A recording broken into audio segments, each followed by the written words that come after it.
dropped off by a cab, and we got dropped off in this all-black neighborhood. And I was trying to make the story entertaining. All right, basically Joe Rogan is apologizing because a montage of clips since his podcast has been in existence has been floated around of him saying the N-word over and over again. But he's not really saying the N-word by calling someone the N-word who's black. He's using it out of context, and, he's just using it just like people use, cuss words in general, like the B-word. But in one particular clip, he's actually using the N-word in reference to Planet of the Apes. He's saying that he went into a black neighborhood and he felt like he was entering Africa, Planet of the Apes. I don't think he said the N-word, but I just believe that that whole thing is just a little bit racist to me and offensive. But at the same time, I understand Joe Rogan. And if you understand Joe Rogan and you're a fan of his like me, you know that he sucks at stand-up. He's not a good stand-up comic. All of his stand-up sucks. Every stand-up that I've seen of Joe Rogan is bad. But he's great at podcasting. He's a great podcaster, but the funny thing about it is he's officially known as a stand-up comedian who does podcasting.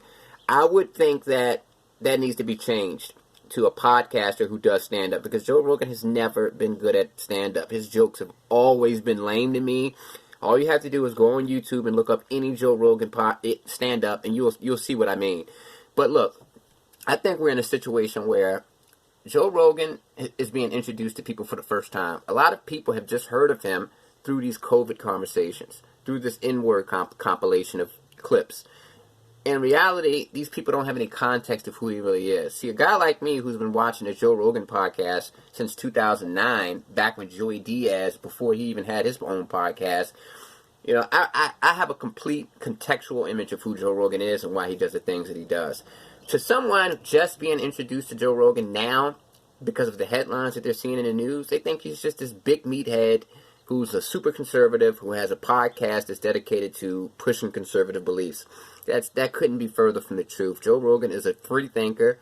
He actually invites a lot of cosmologists, physicists, philosophers, all types of people, cosmologists, all different types, psychologists, psychiatrists, anthropologists, archaeologists. He invites people from the intellectual community onto his show, and he's able to filter out that complicated, intelligent information in a simple way. And that's why he's big. That's why his show became #1, because people would sit around and listen to all of this complex mumbo-jumbo from these big-time scientists, and it would be elaborated in a clean-cut way that any average person could understand. And he actually made these intelligent, complicated topics interesting. Now, Joe Rogan, I think he's failing to understand something. Your audience is no longer a bunch of potheads that want to hear from Neil deGrasse Tyson about why the Big Bang Theory happened.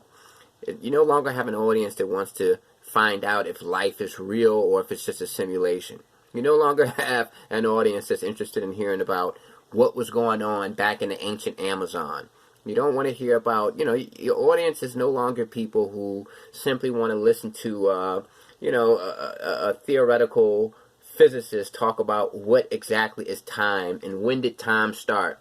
You've got an audience that's mainstream and corporate now. So you have a bunch of eyes on you who don't know you. They don't recognize you. All they know you from are headlines in the news. So I think that for so long, Joe Rogan has relied on this setup for his show where he's just talking naturally. Everything is just flowing. They don't have anything planned. They just go for it. It's just a conversation between friends. They're smoking, they're drinking, and they pretty much forget that the camera's on. And I think that he's been relying on that setup for so long that it's starting to hurt him now that he's in this new corporate space. He became the #1 podcast for a reason, because he's laid back and people just like the people that he has on his show. But at the same time, there's a lot of people out there who don't like Joe Rogan. A lot of people out there are jealous of him, and they think that he doesn't deserve the success that he has.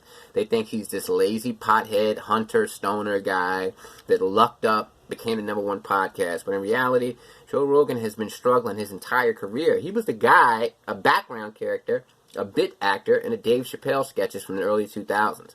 Most people don't even know that until they go back to the old shows and look in the background, press pause, and say, oh, that's Joe Rogan behind Dave Chappelle. This guy has been struggling for so long in the show business. He never became a successful comedian, like on a popular level. His acting never got big, but when he started podcasting, he put some years in, and then he blew up, and he found his niche. The UFC thing and podcasting. Podcasting is what he was destined to do. You know, all these other things that he tries to do, he's not that good at. Let's be honest. But when it comes to podcasting, he's wonderful at. So like I said, he's a bad comedian. He sucks at comedy. Everybody should know that by now. So, of course, it's entirely legitimate that he was trying to come up with a funny joke with the Planet of the Apes thing. And because he's such a terrible comedian, and a little bit of, you know, because of a little bit of corny whiteness involved too, he came up with a bad joke, you know. But like I said, he's a bad comedian. He sucks. But he's a great podcaster. And I think a lot of people just don't have the proper context of Joe Rogan. And that's why The Rock, you know, at first he said he supported Joe Rogan. He supported his freedom of speech. And now after that N-word clip surfaced, he's saying that he's no longer going to go on his show and he doesn't want anything to do with him anymore. And I think Joe Rogan has to realize, man, you're in the corporate space now. You're going to have to come out and let people know, hey, this is what I'm about. This is what my show was about. You know, now that I'm in a different space now, I'm in a corporate space. And also those COVID comments made people upset. These liberals, they don't like it when people challenge them, you know. And, yeah, they don't like it. And they're going to paint Joe Rogan as this super duper conservative because he pissed them off. You know, I think that Joe Rogan needs to also understand this. He's all about alternative information when it comes to everything. He wants people to be free thinkers, but he also needs to emphasize this. Look, I'm saying this because I want people to think other things, think from different angles, but at the same time, I'm not trying to offend anybody. If you believe in this, that's okay.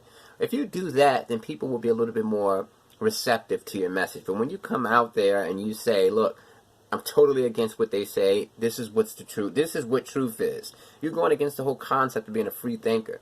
You know, you can't be a free thinker, but you know, you're saying that, hey, this is what you should believe. Don't believe them, believe me. That's the reason why you're a free thinker, because someone else has said that to you, right?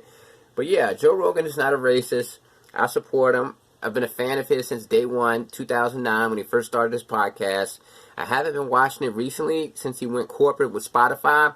But, yeah, you got to have a complete contextual image of a person before you start throwing terms out like racist. The reason why Joe is in hot water is because he's got a bunch of liberals after him, man, and it's tough. But yeah, he made a bad joke because he sucks at stand-up.